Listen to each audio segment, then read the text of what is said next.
Zeps Laundry. Sebelum video ini lanjut, silahkan tekan dulu tombol subscribe-nya ya. Terima kasih.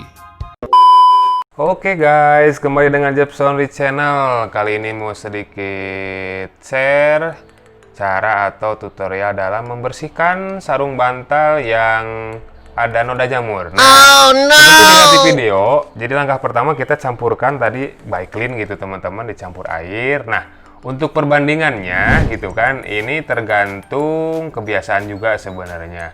Jadi teman-teman bisa mencampurkan cairan Baiklin dengan air itu misalkan 1:1.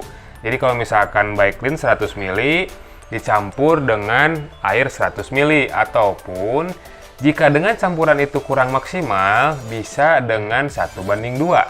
Misalkan Baiklin 100 ml, bukan teman-teman, salah, mohon maaf. Kalau misalkan Baiklin 200 ml, maka airnya 100 ml. Jadi lebih banyak ke cairan Baiklinnya gitu. Kalau memang dirasa 1:1 kurang maksimal gitu. Oke.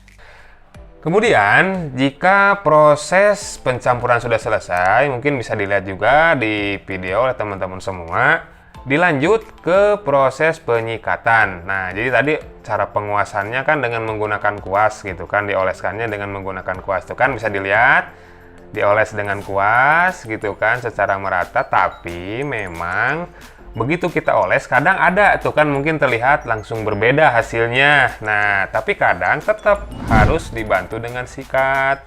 Kenapa demikian? Jadi kan itu kalau proses penguasan tersebut cuma untuk meratakan. Nah, untuk sampai bisa menyerap ke pori-pori dari kainnya itu sendiri, dibantu dengan diketuk-ketuk juga tuh kan, semacam itu teman-teman. Ini memang teknik-teknik dasar atau teknik-teknik yang kadang orang nggak tahu.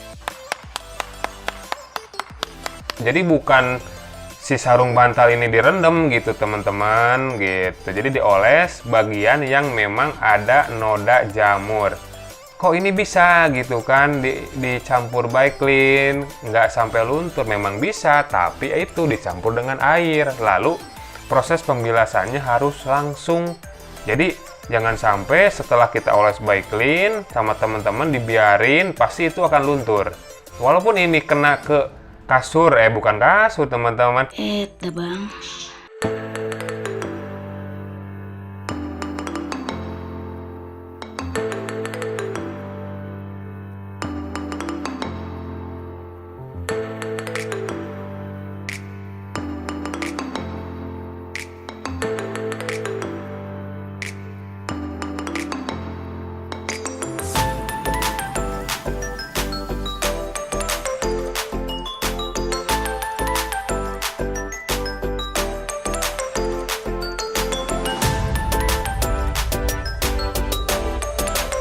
Nah, teman-teman, seperti ini cara pengolesannya gitu. Jadi, apa namanya, diolesnya mau ke depan, ke belakang, bebas sih sebenarnya, nggak ada patokan khusus. Yang penting langsung disikat. Rumus utamanya itu. Jadi setelah dioles, langsung disikat. Kemudian nanti setelah selesai semua, ada baiknya sih ini sebenarnya langsung dibilas. Cuman dikarenakan ya tidak terlalu besar juga media atau barang yang dibersihkannya.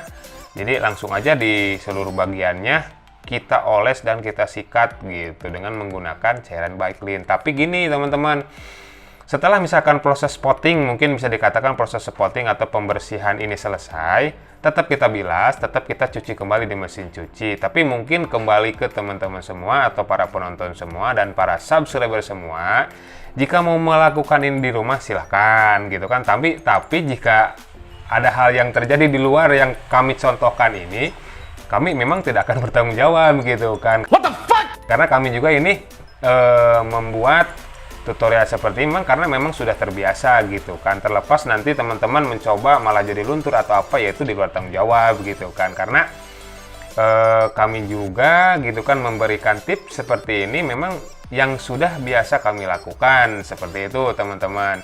Jadi nantinya setelah dioles semua ini langsung dibilas, kemudian tetap dimasukkan ke mesin cuci untuk dicuci teman-teman. Nah, proses pengolesan atau penyikatannya juga dikarenakan ini sangat membandel gitu kan. Tuh kan bisa dilihat. Jadi hitamnya itu, noda jamurnya itu ada di bagian dalam permukaan sarung bantal dan ada di bagian luarnya. Jadi tetap dioles atau disikatnya ini double teman-teman. Itu PR-nya. Tapi suka bingung gitu kan.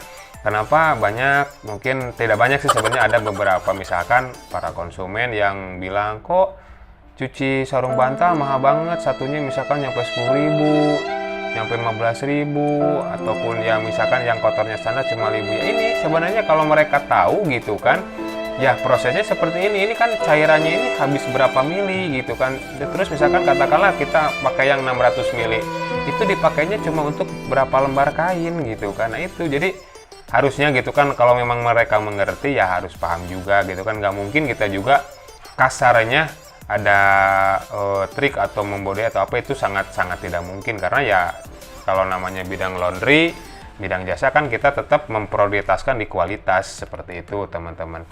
Nah jadi mungkin ini dilanjut terus cara penyikatan dan cara pengolesannya, teman-teman bisa ikuti langkah-langkah seperti yang ada di video ini.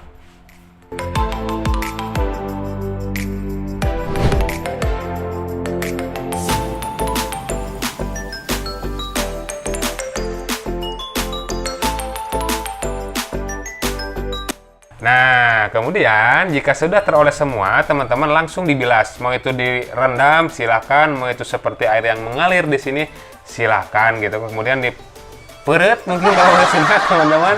Nah, kemudian kita masukkan lagi ke mesin cuci, tetap kita cuci ulang. Dalam arti dicuci dengan menggunakan deterjen. Kalau tadi cuman menggunakan semikal, teman-teman dicuci. Nah ini proses pencucian telah selesai mungkin. Ini proses spinnya. Nanti setelah proses spin akan kita lihat seperti apa hasil dari kasur bantal yang in the bininging, in the bininging.